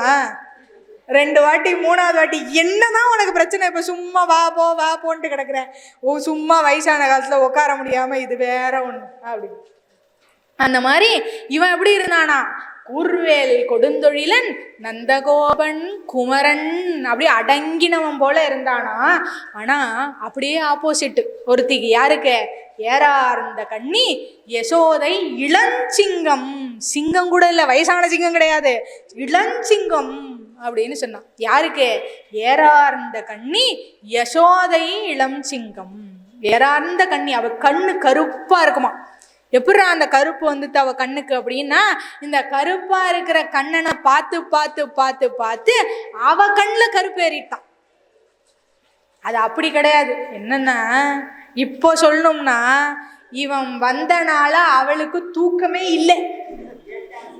ஆமா, எந்த அசுரன் வரானோன்னு பிரச்சனை, இவன் எந்த வீட்டுல போய் என்ன வம்பு இழுத்துன்னு வரானோன்னு பிரச்சனை, எங்க இருக்கானோன்னு பிரச்சனை. மாடு மேய்க்க போவாதரான்னா கேட்க மாட்டேங்கிறான். போயிட்டு வரேன், பால் தாரேன், சக்கரை தாரேன், என்ன சொன்னாலும் கேட்க மாட்டேங்கிறான். போறேன்னு அடம் பிடிச்சு போறான். இந்த பையன் வந்ததுலேருந்து அவளுக்கு தூக்கமே இல்லை. தூக்கம் இல்லைன்னா இப்பெல்லாம் என்ன சொல்றாங்க, டார்க் சர்க்கிள்ஸ் வந்துடும். அவளுக்கு அந்த டார்க் சர்க்கிள்ஸ் வந்துடுது. அதனால்தான் ஏறார்ந்த கண்ணி யசோதை இளஞ்சிங்கம் அப்படின்னு. சேட்ட அவ்வளவும் சேட்டை. அப்பா இந்த பக்கம் போனார்னா அவளுக்கு சிம்ம சொப்பனம் தான். ஒரு நாளும் ஒரு வெண்ணெய் ஒரு தயிரை வச்சதே கிடையாது. தயிர் கடைஞ்சிட்டு இருப்பா. விடிய காலையில் எழுந்து தயிர் கடையணும், அப்போதான் தயிர் நல்லா வரும். அதனால தயிரை கடைஞ்சிட்டு இருப்பாளாம். திரும்பி திரும்பி பார்த்துனே கடையும். ஏன்? தூங்குறானே இவன், எழுந்துனானா என்ன பண்ணுறது, எழுந்தா இருக்கிற எல்லாம் காலி ஆகிடுமே, என்ன பண்ணுறதுன்னு பின்னாடி திரும்பி திரும்பி பார்த்துக்கிட்டே இது பண்ணுவானா. இவன் தயிர் கடைஞ்சிக்கிட்டே இருக்கிற நேரத்தில் அம்மான்னு வந்து பின்னாடி. அவ்வளோதான், இன்னைக்கு முடிஞ்சுது. இருக்கிற தயிர் வெண்ணெய் பானை எல்லாம் இன்னைக்கு முடிஞ்சுது அப்படின்னு நினச்சிப்பாளாம். உடனே கேட்பானா, ஏடா கண்ணா எழுந்துட்டியா அப்படின்னா. ஆமாம்மா எழுந்துட்டேன் அப்படின்னு. இவ்வளவு சீக்கிரம் அது இந்த பசங்கள்லாம் பார்த்தீங்கன்னா எங்களுக்கெல்லாம் ஸ்கூல் நாளில் முழிப்பே வராது. ஸ்கூல் இல்லாத நாளில் சீக்கிரமாக, அதுவும் இந்த 10-15 நாளாக எதுக்கு எழுந்துக்கிறாங்களோ இல்லையோ, லீவு விடுறாங்களான்னு பார்க்கறதுக்குன்னே சீக்கிரமாக எழுந்துக்கிறாங்க. ராத்திரியே பார்த்துட்டு தூங்குறது. அப்படி ராத்திரி உடலே அப்படிங்கிற பட்சத்தில் விடிய காலையில் 5 மணிக்கு ஃபோன் பண்ணுறேன். ஏன்டா ஃபோன் பண்ணுறேன்னா, என் வீட்டு டிவியில் வரல டிஷ்ஷு, நீங்கள் கேபிள் வச்சுருக்கீங்க, கொஞ்சம் பார்த்து சொல்லுங்க, லீவா இல்லையான்னுட்டு. மணி 5ஆவதுரா, எழுந்துக்கவே மாட்டியா. இல்லை லீவுன்னு சொல்லிட்டீங்கன்னா திரும்பி படுத்து தூங்கி அப்படின்னு சொல்லி லீவுனால தான் சீக்கிரம். இதுலேயும் இன்னொன்று, இந்த டூருக்கெல்லாம் எங்கேயாவது போனோம்னா நைட்டெல்லாம் எங்களுக்கு தூக்கமே வராது. அன்னைக்கு உங்களை நாங்கள் எழுப்போம், அம்மா எழுந்து சீக்கிரம் சமைச்சு கொடு அப்படின்னு நாங்கள் எழுப்போம். அந்த மாதிரி இன்னைக்குன்னு பார்த்து இவன் சீக்கிரமாக எழுந்துட்டான். அவள் தயிரை கடைஞ்சிடலான்னு நினச்சா எழுந்துட்டான். பின்னாடி வந்து இப்போ பெரியாழ்வார் தான் சொன்னான், புல்கி கொண்டான் அப்படின்னு. புல் கட்டி பின்னாடி பிடிச்சிக்கிட்டானா சப்பானி, இப்படி இப்படி இப்படி இப்படி இப்படி இப்படி ஆடிக்கிட்டே இருக்கா. எழுந்துட்டியாடாக்கன்னா எழுந்துட்டேன் அப்படின்னு அப்படி கண்ணை கிண்ண கசக்கிட்டு எல்லாம் பார்த்துட்டு இப்படி இப்படி கண்ணை கிண்ண தொடச்சி வச்சு, அம்மா என்னம்மா பண்ணுறே, ஏதோ பெருசு பெருசாக உருண்டை உருண்டையாக வச்சிருக்கியே, என்னம்மா அதுன்னு கேட்டானா. ஏதோ இவனுக்கு அது வெண்ணெய்ன்னு தெரியாத மாதிரியும், இவன் அந்த வெண்ணெயை சாப்பிட்டதே இல்லை அப்படிங்கிற மாதிரியும், என்னம்மா அதுன்னு கேட்டானா. இவ உடனே என்ன பண்ணா, இவன்கிட்ட வெண்ணெய்ன்னு சொன்னா பிரச்சனையாயிடும், எடுத்து சாப்பிட்ருவானே. ஊரா விட்டு வெண்ணெயே சாப்பிட்றான், இவங்க விட்டு வெண்ணெயை சாப்பிட மாட்டானா. அது சாப்பிட்ற போகிறான், எவ்வளவு நேரமாக கடைஞ்சி எப்படி வச்சிருக்கணும் வச்சிருக்கேன் அப்படின்னு நினச்சிக்கிட்டு இவன் என்ன பண்ணா, அதேடா கண்ணா அதெல்லாம் பூதம் அப்படின்னு. பூதம் அப்படின்னா, அப்படியாமா பூதமாமா, இவனுக்கு ஒன்றுமே தெரியாத மாதிரியும். உடனே ஒரு சின்ன விளக்கு தான் வச்சுருந்தா, இப்போல்லாம் மாதிரி லைட்டெல்லாம் கிடையாது, கா விளக்கு தான். அந்த கா விளக்க வாயால் ஊதிட்டான். ஒரே இருட்டாயிடுத்து, அந்த இடமெல்லாம் இருட்டாயிடுத்து. உடனே இவ பயந்துட்டான். ஏன்னா பெரிய பெரிய பல்லால மோர் வச்சிருக்கா, பானை தயிர் வச்சிருக்கா. எங்கேயாவது அந்த பல்லால போய் இவன் விழுந்துட போறான்னு, டே கண்ணா இருறா, இங்கே இருறா அங்கே இருறா, நான் போய் விளக்க கொளுத்தின்னு வந்துடுறேன்னு குடு குடு குடுன்னு அடுப்படிக்கு போய் விளக்க கொளுத்தின்னு வந்து பார்த்தா ஒரு வெண்ணையும் தான். உடனே கேட்டாலாம், இங்க இருந்த வெண்ணையெல்லாம் எங்கடான்னு கேட்டான். வெண்ணையா, பூதம்னு தானே சொன்னேன், விளக்க அணைச்சேன், பூதம் ஓடி போயிடுத்து அப்படின்னா. அதே மாதிரி மஞ்சள் வழிக்கிறா. இந்த பால் மாறாத பசங்களுக்கு நாக்கில் பால் பசை ஒட்டிக்கும், அதில் வசம்பு வச்சு தேய்ப்பாங்க, மஞ்சள் வச்சு தேய்ப்பாங்க, அந்த பால் பசை போகணும்னு. இவ குளிப்பாட்டிட்டு அந்த கையெல்லாம் அழகாக நீவி விட்டு, அந்த குளிப்பாட்டுறதுக்கு கூப்பிட்டதே பெரிய கதை. பெரியாழ்வார் நீராட்டம்னு பெரிய பாசுரம் பாரு, நப்பிண்ணை காணிர் சிரிக்கும் அப்படின்னார். நல்லா பின்னாடி பார்க்கலாம். அப்போது அந்த நான் வழிக்கிறான், ஐயனா வழித்தாளுக்கு வையமேழும் கண்டாள் பிள்ளை வாயுலேன்னா. என்னன்னா, நாக்க வழிச்சுட்டு இருக்காளாம். நாக்க வழிச்சுட்டு இருக்கும்போது இப்படி ஆணு வாயை திறந்து வழிச்சுட்டு இருக்கான். அங்கே உள்ள பெரிய உலகம் இருக்கான். அங்கே ஒரு ஆயர்பாடி இருக்கான், அங்கே ஒரு யசோதை, அங்கே ஒரு கண்ணன் இருக்கானா. அவ யசோதை மடியில் படுத்திருக்கானா, அதுக்குள்ள ஒரு வையம் இருக்கான், அதுக்குள்ள ஒரு யசோதை, அதுக்குள்ள ஒரு கண்ணன். இப்படி வையம் 7 அந்த வாய்க்குள்ள காட்டினாலாம். ஆனால் இவ பாருங்க, நம்மளா இருந்தால் என்ன நினச்சிருப்போம், ஐயோ எவ்வளோ பெரிய காட்சி அப்படின்னு நினச்சிருப்போம். ஆனால் அவள் எப்படி தெரியுமா, ஐயோ என் பிள்ளைக்கு யாரோ ஏதோ பண்ணிட்டாங்கன்னு நினச்சான். அவளை பொறுத்த வரைக்கும் அவன் பரமாத்மாலாம் இல்லை, அவ குழந்தை. அதனால தான் அவளுக்கு சிம்ம சொப்பனமாக இருந்தாள். ஏறார்ந்த கண்ணி யசோதை இளம் சிங்கம். சிம்ம சொப்பனம், ஒரே சேட்டை தான் அவள்கிட்ட. அப்படிப்பட்ட அந்த எம்பெருமானிடத்தை கார்மேனி செங்கண் கதிர் மதியம் போல் முகத்தான் அப்படின்னு சொல்ற. கார்மேனி செங்கண் அப்படின்னு சொல்ற. அந்த எம்பெருமானுடைய நிறம் எப்படி இருக்குமா, கருப்பா இருப்பான். கருத்த நிறத்திலே இருக்கக்கூடிய எம்பெருமானாக இருப்பான். நம்ம ஊர்ல இருக்க பெருமாள் தான் இப்படி கருத்து இருப்பான். நார்த்து சைட்லாம் போயிட்டிங்கன்னா சிலையே வெள்ளையாத்தான் இருக்கும் அவங்கள மாதிரி. அவங்க சிலையும் வெள்ளை, அவங்களும் வெள்ளை, நம்மளும் கருப்பு, நம்ம சிலையும் கருப்பு. அதனால அந்த ஆயர்பாடியில் என்ன பண்ணுவாங்களாம், மஞ்சளும் சந்தனமும் வாங்க போவாங்களாம். மஞ்சளும் சந்தனமும் வாங்க போவாங்களாம். வாங்க போகும் பொழுது சந்தனத்தை ஒரு நல்ல கருப்பாக இருக்கிற ஒரு இதில் தான் எடைச்சி பார்க்கணும். அப்போ என்ன பண்ணுவாங்களாம், இந்த கண்ணன் பெருமான வான்னு கூட்டின்னு போவாங்க. கடத்தருக்கு போகலாமாடான்னு கேட்டால் போகலாமே, எந்த குழந்தை வேணான்னு போகலாமே அப்படின்னு சொல்லுவானா. இவங்களும் கடத்தருக்கு கூட்டின்னு போயிடுவாங்களாம். மஞ்சள் சந்தனம்லாம் வாங்க போவாங்களாம். வாங்க போகும்பொழுது ஏதாவது ஒன்று மேலே உரசி பார்த்து வாங்கணும். அவங்களும் வெள்ளை, அவங்க வச்சிருக்கிற கல்லெல்லாம் வெள்ளை, எதுவுமே அங்கே கருப்பா இல்லையா.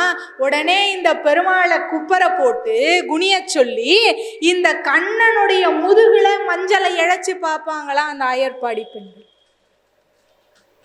யார் இவன்? இந்த உலகத்தை எல்லாம் படைத்து காத்து ரட்சித்து பிரளய காலத்துல இந்த உலகத்துல இருக்கிற ஒவ்வொரு பொருளையும் தன்னுடைய வயிற்றிலே வைத்து காப்பாற்றின எம்பெருமான இந்த ஆயர்பாடியிலே இருக்கிறவர்கள் எல்லாம், இந்த பெண்கள் எல்லாம் குனின்னு சொல்லி அவன் முதுகுல மஞ்சள் அரைச்சுப்பார். ஏன்? அவர்களுக்கு அடங்கினவனா ஏன் இருந்தான்? அந்த அன்பிற்கு கட்டுப்பட்டவனாக இருந்தான். அவங்களுக்கு ஒன்றும் தெரியாது, அவங்களுக்கு எதுவுமே தெரியாது. நமக்கு தெரிஞ்சது கூட அவங்களுக்கு தெரியாது. ஆனா அவங்களுக்கு தெரிஞ்சதெல்லாம் என்ன தெரியுமா? கண்ணன் கண்ணன் கண்ணன். கண்ணனுக்கு ஒன்றும் ஆகக்கூடாது, கண்ணனை நல்லா பார்த்துக்கணும், கண்ணன் நல்லா பார்த்துக்கணும், கண்ணனுக்கு ஒன்றும் ஆகக்கூடாது, அவ்வளோதான் அவங்களுக்கு தெரிஞ்சதெல்லாம். அப்போ அந்த மஞ்சள் இழைக்கிற அளவுக்கு கருப்பா இருப்பானா, கார் மேனி செங்கண். ஆனால் அவன் கண்ணு மட்டும் சிகப்பா இருக்குமா. அது ஏண்டா கண்ணு மட்டும் சிகப்பா இருக்குன்னு கேட்டா, சாக்ஷாத் மகாலட்சுமிய பார்த்து பார்த்து பார்த்து அவ ஹிரண்யவர்ணாம் ஹரிணி, அவளுக்கு கோல்டு ரெட்டு ரெண்டும் கலந்த ஒரு கலவை. அவ சிகப்பு இவன் கண்ணுக்கு வந்துட்டான். சரியா? அவ கண்ணு ஏண்டா சிகப்பா இருக்குன்னா, இவனை பார்த்து பார்த்து பார்த்து இவ கண்ணு அவ கண்ணு கருப்பாயிட்டான். அதனால பிராட்டிய பார்த்து பார்த்து கண்ணு சிகப்பா இருந்தான். அதனால கார்மேனி செங்கண் கதிர் மதியம் போல் முகத்தான் அப்படின்னு சொன்னான். அவன் முகம் சந்திரனை போன்றும் இருந்தது, சூரியனை போன்றும் இருந்தது அப்படின்னு சொல்றான். யாருக்கெல்லாம் சந்திரனை போன்று இருந்ததுன்னா, அவனுடைய அடியார்களான அவர்களுடைய தாசர்களானவர்களுக்கு அவன் சந்திரனை போலே இருந்தான்.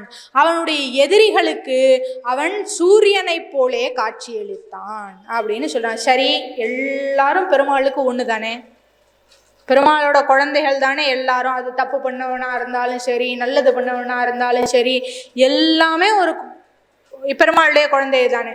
ஒரு வீட்டில் ஒரு 4-5 குழந்தை இருக்குது, அதில் ஒரு குழந்தை கொஞ்சம் மோசமாக இருக்குது அப்படின்னா அந்த தாய் அந்த குழந்தைய விட்டுருவாள?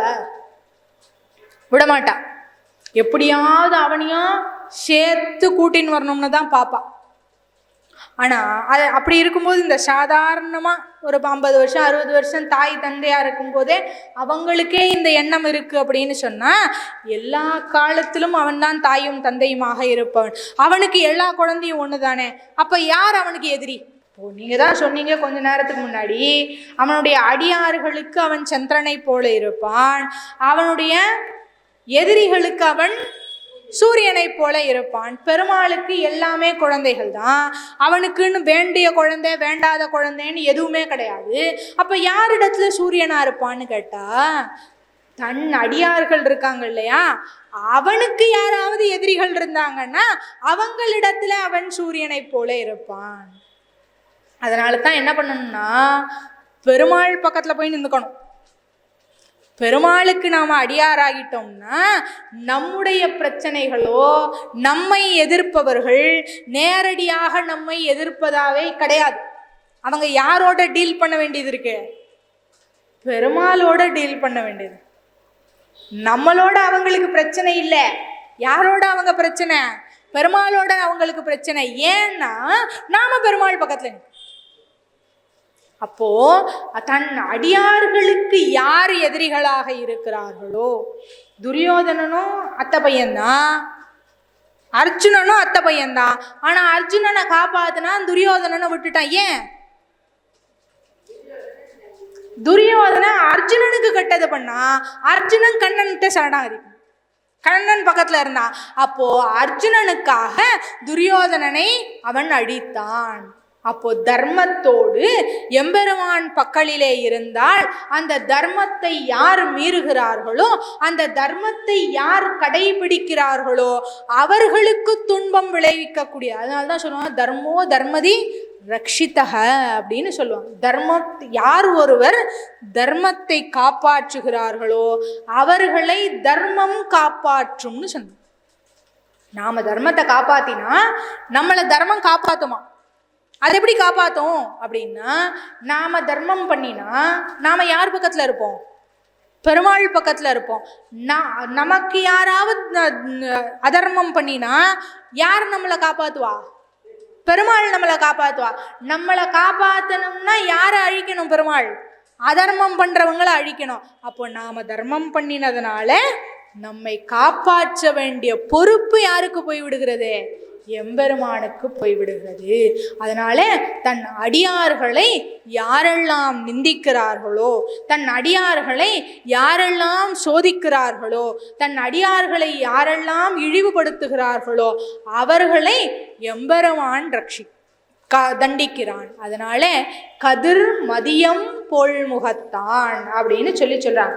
மார்கழி திங்கள் மதி நிறைந்த நன்னாளால் நீராட போதுவீர் போதுமினோ நெருடையீர் சீர்மல்கும் வாய்ப்பாடி செல்வச் சிறுமீர்கள் கூர்வேல் கொடுந்தொழிலன் நந்தகோபன் குமரன் ஏராந்த கண்ணி யசோதை இளஞ்சிங்கம் கார்மேனி செங்கண் கதிர் மதியம் போல்முகத்தான் நாராயணனே நமக்கே பறை தருவான் அப்படின்னு சொன்ன. நாராயணனே அப்படின்னு சொல்லிட்டு, அதாவது ஆண்டாள் பிராட்டி இந்த பாசுரத்தை எழுதுவதற்கு காரணமாக இருந்தது எது அப்படின்னு கேட்டா, வராக அவதாரத்துல இரண்யாட்சகன் என்ன பண்ணா, கொண்டு போய் பூமிக்கு அடியிலே பிராட்டியை வைத்து விட்டான்.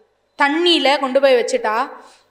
பிராட்டி பாசி தூர்த்து கிடந்த பார்முகற்கு பண்டொரு நாள் மாசுடம்பில் நீர்வாரா மானமிழா பன்றியாய் அப்படின்னு சொல்லி பெருமாள் பன்றி அவதாரம் எடுத்து அந்த கோர, நாமெல்லாம் நினைச்சுட்டு இருக்கோம் பெரிய அவதாரம் எதுன்னு, திருவிக்ரம அவதாரம் தான் பெருசுன்னு நினைச்சுட்டு இருப்போம். ஏன்னா ஓரடியால இந்த உலகத்தை எல்லாம் அளந்ததுனால அதுதான் பெருசுன்னு நினைச்சுட்டு இருப்போம். ஆனா ரொம்ப பெருசு யார் தெரியுமா? இந்த வராக அவதாரம். ஏன்னா இந்த ஓரடியால அளந்த இந்த உலகத்தையே வராகம் தன்னுடைய அந்த பல்லு, கோர பல்லு இருக்குல்ல, அது முனியில ஈ உட்கார்ந்தா எப்படி இருக்குமோ அப்படி இருக்கான் இந்த உலகம். அப்போ அந்த பள்ளி எவ்வளோ பெருசு இருக்கும், இப்போ அந்த வாய் எவ்வளோ பெருசு இருக்கும், முகம் எவ்வளோ பெருசு இருக்கும், அப்போ எவ்வளோ பெரிய பெருமாளாக இருப்பார் பாருங்க. அதனால அந்த மானமிழா பன்றியாக அந்த எம்பெருமான் வந்து அந்த பிராட்டியை, இப்பயும் நீங்க பூவராக சுவாமி பிரமண்டூர் போய் பார்த்தீங்கன்னு சொன்னா இப்படி இப்படி அணைச்சுன்னு இருப்பார். இப்படி அணைச்சுன்னு இருப்பார் பெருமாள். இப்படி அணைச்சு மேலே தூக்கிட்டு வராராம். இவளுக்கு நடுங்குதான். பெருமாள் என்ன நினச்சினாரா, இது ரொம்ப நேரமாக தண்ணியில் இருந்தால அதனால நடுங்குது போலன்னு சொல்லி இப்படி தேய்ச்சி விட்டு, பயப்படாத பயப்படாத நான் வந்து காப்பாற்றிட்டேன், பயப்படாத ஒன்றும் ஆகாது அப்படின்னாராம். உடனே அவ சொன்னாலாம், இந்த நடுக்கத்துக்கு காரணம் குளிரோ இல்லை பயமோ இல்லை அப்படின்னாராம். அப்புறம் ஏன் இப்படி நடுங்குது அப்படின்னா, இல்லை என்னை இந்த தண்ணியில் கொண்டு வந்து வச்சேன், அசுரன் கொண்டு வந்து வச்சான், நீங்கள் என்னை வந்து காப்பாற்றிட்டீங்க. ஆனால் என்னுடைய குழந்தைகளாக இருக்கக்கூடிய இந்த ஜீவன்கள் எல்லாம் சம்சார சாகரத்தில் கிடக்குறாங்க, அவங்கள நான் எப்படி காப்பாற்ற போகிறேன்னு தெரியலையேன்னு கேட்டாங்க. இது அதான் அம்மாவுக்கும் அப்பாவுக்கும் இருக்கிற வித்தியாசம். அம்மா வந்து சாப்பிடுவா, ஒரு வீட்டில் நான் ஏதோ ஒரு பொருள் வாங்கிட்டு வராங்க அப்படின்னு சொன்னால் முதல்ல எல்லாருக்கும் எடுத்து வைப்பா, முதல்ல பார்த்துருவா. 5 பேர் இருந்தால் அது 4 தான், அது வாங்கின்னு வர்றவங்களுக்கு தான் முதல்ல தப்பு சொல்லுவேன். நான் வீட்டில் 5 பேர் இருக்காங்கன்னு தெரியுமில்ல, 5 பேர் இருக்காங்கன்னு தெரியுமில்ல, வாங்கினா 5 தானே வாங்கணும், அது என்ன 4 வாங்குறது, அதுவே முதல் தப்பு. சரி, அப்படியே நடந்துட்டாலும் அந்த அம்மா என்ன பண்ணுவா, எல்லாருக்கும் எடுத்து வச்சு, அம்மா நீ சாப்பிடல, எனக்கு வேண்டாம், எனக்கு என்னமோ வயிறு சரியில்லாமல், என்ன சொல்லிடுவா, எனக்கு வேண்டாம், எனக்கு என்னமோ வயிறு சரியில்லாமல் இருக்குது, என்ன நீங்களே சாப்பிட்ருங்கோ அப்படின்னு சொல்லுவோம். அப்போது தான் பசியாக இருந்தால் கூட அந்த குழந்தைகள் நல்லா இருக்கணும்னு நினைப்பா. தான் மீண்டுட்டா போதாது, தன்னுடைய குழந்தைகளை காப்பாற்றணும்னு நினைப்பாளாம்.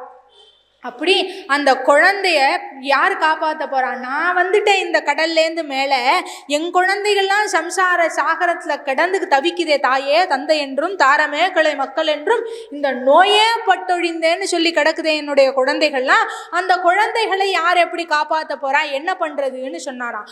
அப்போ வராக அவதாரத்திலே வராக பெருமான் மகாலட்சுமி பூமி தேவிக்கு சொன்னது 3 விஷயங்களை சொன்னாராம்.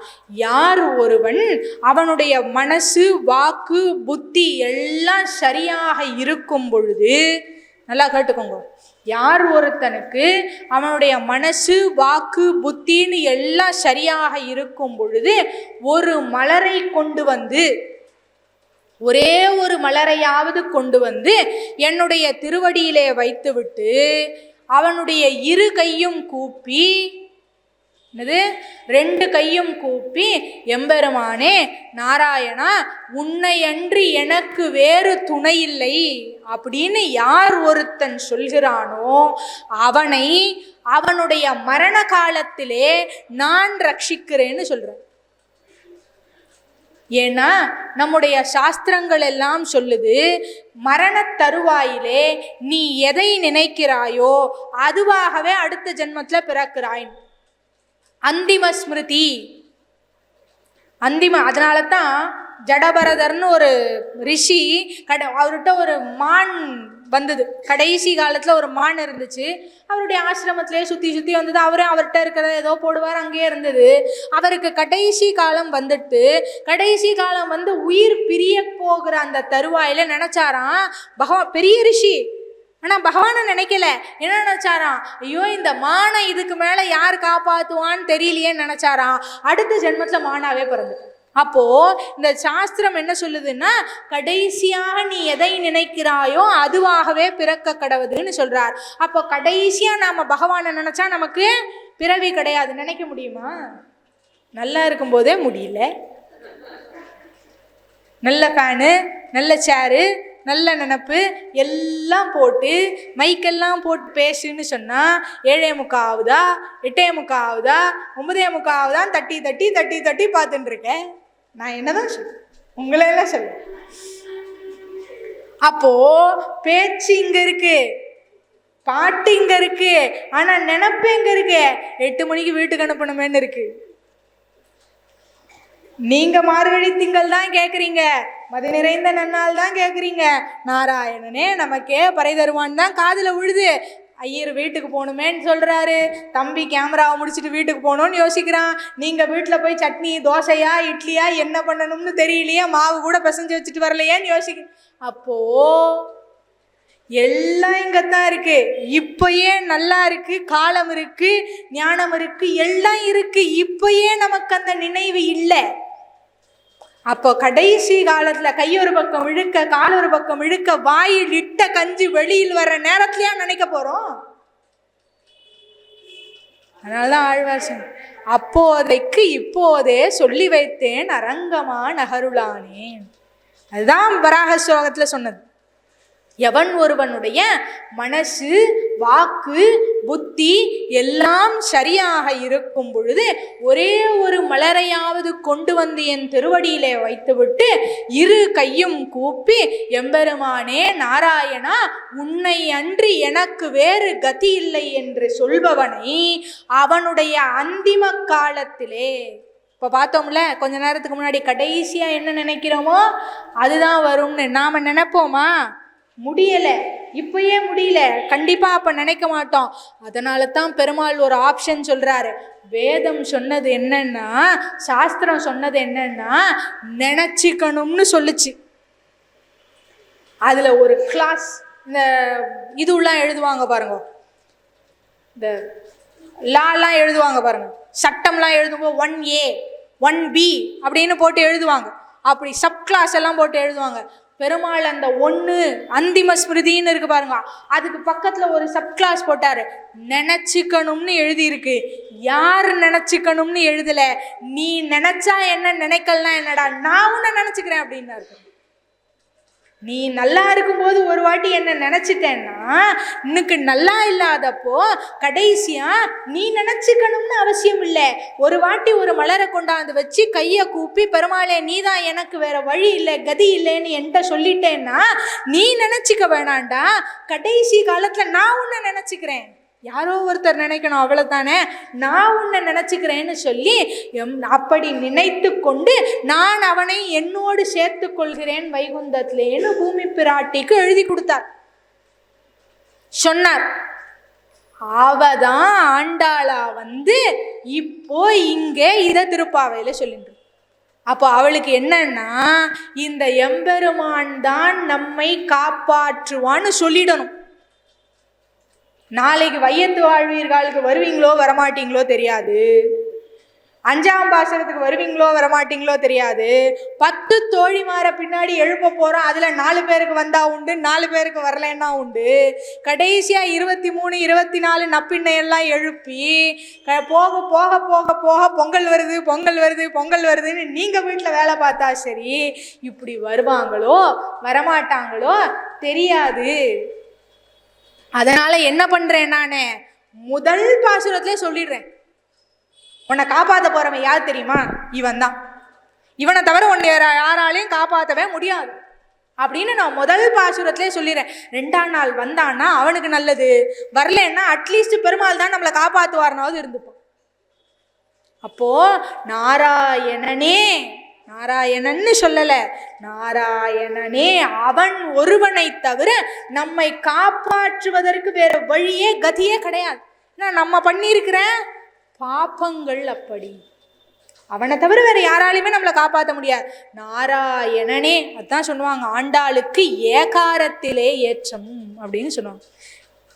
நாராயணனே அவன் ஒருவனை தவிர வேற யாரும் காப்பாற்ற முடியாது நமக்கே அப்படின்னு. நாராயணனேலையும் ஏகாரத்தை போட்டா, நமக்கேலையும் ஏகாரத்தை போட்டா, நமக்குன்னு சொல்லியிருக்கலாம். அது என்ன நமக்கே அப்படின்னு சொன்னா, ஒரு நாளும் முழுமையாக நினைக்காத, நினைச்சு பாருங்க. பக்தினா எப்படி இருக்கணும்னா, பக்தினா எப்படி பண்ணணும் அப்படின்னா தைலதாரையான பக்தி அப்படின்னு சொல்றாங்க. அதாவது ஒரு ஒரு தண்ணிய ஒரு பாத்திரத்துலேருந்து இன்னொரு பாத்திரத்துல கொட்டினா கூட விட்டு விட்டு விழும். அதுவே ஒரு எண்ணெயை ஒரு பாத்திரத்துலேருந்து இன்னொரு பாத்திரத்தில் விட்டீங்கன்னா அது அப்படியே ஃபுல்லாக வரும். அந்த மாதிரி பக்தி பண்ணணுமா? பண்ண முடியுமா? பண்ண முடியாது. சரி, ஒரு விஷ்ணு சஹஸ்ரநாமம் படிக்கலாம் அப்படின்னு போய் உக்காந்தாலே நம்ம கையிலே வச்சிருக்கோமே ஒரு கொல்லிக்கட்டை, அது அப்போ தான் அடிக்கும். அவ்வளவு நேரம் யாரும் ஃபோன் பண்ண மாட்டாங்க, அப்போதான் ஃபோன் பண்ணுவோம். கோவிலுக்கு போகலாம்னு நினச்சா அப்போ தான் வீட்டுக்கு ஒருத்தர் வருவாங்க. உட்காந்து எல்லாம் பண்ணணும்னு நினச்சா கூட மனசு வேறு எங்கேயோ இருக்கும். வாய் தான் சொல்லும் விஷ்ணு விஷ்ணு எல்லாம் வாய் தான் சொல்லும். மனசு எங்கே இருக்காது? இருக்கவே இருக்காது ஒரு இடத்துலையும். அப்போ பக்தி என்பது நம்மால் முடியாது. அப்போ தியானம் பண்ணலாமா? தியானம் பண்ண முடியாது. உட்காரவே முடியல சப்பலாங்கல் போட்டு. நம்ம எங்கேருந்து தியானம்லாம் பண்ணுறது? தவம் பண்ணலாமா? தவம்னா என்னன்னே தெரியாது. எழுதி வேணா வச்சுக்கலாம், தவம்னா என்னன்னே தெரியாது நமக்கு. அப்போது தியானம் பண்ண முடியாது, பக்தி பண்ண முடியாது, தியானம் பண்ண முடியாது, தவம் பண்ண முடியாது. யாகம் பண்ணலாமா? தெரியாதே. மந்திரங்கள் யாரோ ஒருத்தரை கூப்பிட்டு எல்லாம் பண்ணா தானே தெரியும். யாகம் பண்ண முடியாது. அப்போது எதுவுமே பண்ண முடியாது நம்மளால. ஆனால் இப்படி எதுவுமே பண்ணாத நம்மளை இத்தனை வருஷமா காப்பாத்திக்கிட்டே இருக்கிறோம். ஏதாவது ஒரு நல்லது பண்ணியிருப்போமா? ஒன்றும் பெருசா நல்லதே பண்ணியிருக்க மாட்டோம். ஆனால் அப்படி இருக்கிற நம்மளை காப்பாத்தின்ண்டே இருக்கிறோம். ஒரு நாளும் எம்பெருமானை முழு மனதாக நினைக்காத நம்மை காப்பாற்றி கொண்டிருக்கிறான். அப்படிப்பட்ட நம்மளை இங்க கூப்பிட்டு வந்து உட்கார வச்சு மைக்கெல்லாம் கொடுத்து நீ பேசுன்னு சொல்லி இங்க பேச வச்சிருக்கான். இதை விட என்ன வேணும்? ஒரு நல்லதும் அறியாது. அப்படி அவ்வளவு பெரிய கருணை புரிஞ்சுங்க. அதான் சொன்ன நமக்கே. சேதனனாலே பெருமாளுக்கு லாபம்னு சொல்லுவாங்க. நாம இருக்கிறதுனால தான் பெருமாளுக்கு லாபம். நம்ம தப்பு பண்ண போய்தான் பெருமாள் திருத்துற மாதிரி திருத்துறார். அப்போ நமக்கு பண்ணாம வேற யாருக்கு பண்ண போறா? நமக்கே. அப்ப யார் நமக்கு பண்ண போறா? ஒரு ஆள் தான் பண்ண முடியும், ஒரு ஆள் தான் காப்பாற்ற முடியும். யாரு? நாராயணனே. யாருக்கு பண்ண முடியும்? நமக்கே பறை தருவான் அப்படின்னு சொல்லிட்டா. அவ என்ன பண்ணா, லேட்டாலாம் ஆக்கவே இல்லை. முதல் பாசுரத்துல சொல்ல, எப்படி கடைக்கு போயிட்டு வான்னு சொன்னா இந்த பசங்க போகாது. 10 ரூபாய்க்கு இருக்கா, 8 ரூபாய்க்கு வாங்கிட்டு மீதி 2 ரூபாய் நீ எடுத்துக்கோ அப்படின்னு சொன்னோம்னு வச்சுக்கோயேன், சரி போயிட்டு வரேன் அப்படின்னு சொல்லி கிளம்பி போயிடும். அந்த மாதிரி அவ என்ன பண்ணா, முதல்ல அந்த 2 ரூபாயை கொடுத்துட்டா. என்ன அந்த 2 ரூபாய்? நாராயணன் தான் உனக்குத்தான் பறை தரப்போகிறான், உனக்கு நிச்சயமா கொடுப்பான் அப்படின்னு சொல்லிட்டான். சொன்னதுக்கு அப்புறம் அந்த 2 ரூபாயை வாங்கிட்டு, 2 ரூபாயை வாங்கினதுக்கு அப்புறம் என்ன பண்ணி ஆகணும்? மீதி 8 ரூபாய்க்கு போய் வாங்கின்னு வந்துதான் ஆகணும். அதனால முதல்ல சொல்லிட்டான். முதல் பாசுரத்திலே நமக்கு எல்லாத்தையும் சொல்லிட்டான். அவன் ஒருவன் தான் நமக்கு எல்லாவற்றையும் செய்யக்கூடியவன், அவனை தவிர வேறு ஒருவரும் செய்ய வல்லவர்கள் இல்லை. அவனுக்கும் நம்மை ரட்சிப்பதுதான் மிகப்பெரிய வேலை. அதனால அவன் நிச்சயம் நம்மை காப்பாற்றுவான் அப்படின்னு சொல்லி முதல் பாசுரத்திலே சொல்லிட்டா. அடுத்தது பின்னாடி பார்த்தீங்கன்னா, தூயமாய் வந்து துயிலெழப்பாடி வாயினால் பாடி மனத்தினால் சிந்திக்க அப்படின்னு சொல்லி அந்த சொன்னோம் பார்த்தீங்களா. கையால ஒரு புஷ்பத்தையாவது எடுத்து போடணும், அதான் 5வது பாசுரத்துல சொல்லுவா. அடுத்தது சரணாகதி பின்னாடி பாசுரங்கள்லே சொல்வாள். அப்படி இந்த பாசுரங்கள் எல்லாம் இந்த திருப்பாவை உருவானதுக்கு காரணமே அந்த வராக அவதாரத்திலே அவள் பெருமாள் சொன்ன அந்த சரமஸ்லோகம்தான். அப்படிப்பட்ட சரமஸ்லோகத்தினுடைய ஒரு பெரிய பகுதி அந்த நாராயணன் தான் நம்மை காப்பாற்றுவான் அப்படிங்கிறத முதல் பாசுரத்திலே சொல்லிவிட்டாள். அப்படி நாராயணனே நமக்கே பறை தருவான், பாரோர் புகழ படிந்தேலோர் எம்பாவா. எப்படி படிய வேண்டும் அந்த பெருமாளுக்குன்னு சொன்னா, ஏதோ ஒரு பூட்டின அறைக்குள்ள போய் படியக்கூடாது. இந்த உலகத்துல இருக்கிறவர்கள் எல்லாம் பார்க்கும்படி படிய வேண்டும். ஏதோ ஒரு பூட்டி அறையில் உட்காந்து சொல்லாம ஒரு பெரிய மைக்கு வச்சு வெளியில இருக்கிறவங்க கூட கேட்கும் விதமா, ஐயோ கடையில வேலையா அவங்கவுங்க இடத்துல இருக்கும்போது கூட கேட்கும் விதமாக சொல்ல வேண்டும். பாரோர் புகழ படிந்தேலோர் எம்பாவா என்று சொல்லி முதல் பாசுரத்தை தலை கட்டுகிறாள். மார்கழி திங்கள் மதி நிறைந்த நன்னாளாம் நீராட போதுவீர் போதுமினோ நெருடையீர் சீர்மல்கும் ஐப்பாடி செல்வச் சிறுமீர்கள் கூர்வேல் கொடுந்தொழிலன் நந்தகோபன் குமரன் ஏறார்ந்த கண்ணி யசோதை இளம் சிங்கம் கார்மேனி செங்கண் கதிர்மதியம் பொல்முகத்தான் நாராயணனே நமக்கே பறை தருவான், பாரோர் புகழ படிந்தேலோர் எம்பாவா என்று சொல்லி முதல் பாசுரத்திலே தலை கட்டுகிறாள். நாளைய தினம் வையத்து வாழ்வீர்கள் என்று சொல்லக்கூடிய பாசுரத்தை நாளைய தினம் அனுபவிக்க போகிறோம். அதனால் நாளைய தினமும் இன்னும் இந்த 30 நாட்களும் முடிந்தவரை எல்லோரும் வந்து இருந்து இந்த விஷயத்தை சிறப்பிக்க வேண்டுமாய் பிரார்த்தித்துக் கொள்கிறோம். அதனால ரொம்ப 30 நாள் தான், முடிஞ்ச வரைக்கும் முடிந்த நாளிலே வந்து கலந்து கொள்ளுங்கள். இல்லை அப்படின்னு சொன்னால் உங்களுக்காக நேர்முகத்திலே லைவா நேரலையும் செய்யப்படுகிறது. அவர்கள்லாம் அவங்களுடைய பிரயத்தனத்தில் வந்து பண்ணுறார்கள். இந்த வாட்டி நான் யோசித்தேன், சரி அவங்கள கூப்பிடுறது 30 நாள் அவங்க வரணுமே அப்படின்னு சொல்லி யோசித்தேன். அவர் ஃபோன் பண்ணி என்ன கேட்டார், எத்தனை மணிக்கு வரணும் அப்படின்னு அவர் கேட்டார். அதனால் உங்களுக்கெல்லாம் இந்த வாய்ப்பு அமைந்திருக்கிறது. முடிந்தவரை வந்து கலந்து கொள்ள வேண்டுமா. இப்போ நிறைய வேலை இருக்கும் தான், எல்லாருக்கும் அவங்களுடைய அலுவல்கள் இருக்கிறது. முடிந்தவரை வந்து கேளுங்கள், வந்து கேட்டு, ஏன்னா நமக்கெல்லாம் வந்து இது ஒரு 150 இடம் 200 இடத்துல தான் நடக்குது இந்தியா முழுக்க. அதில் நம்ம சன்னதியிலையும் நடக்குது. திருமலா திருப்பதி தேவஸ்தானம் சாட்சாத் திருவேங்கடமுடியானுடைய பரிபூர்ணமான கிருபையால் இது நடக்குது. அதனால் இதை எல்லோரும் வந்து அனுபவிக்க வேண்டுமாய் பிரார்த்தித்து கொண்டு, இதுகாரும் இருந்து கேட்ட அனைவருடைய பொன்னார் திருவடிகளிலும் பல்லாண்டு பாடி, இதில் ஏதேனும் குற்றம் குறையிருப்பின் அடியேனை க்ஷமிக்க வேண்டு நிறைவு செய்கிறோம்.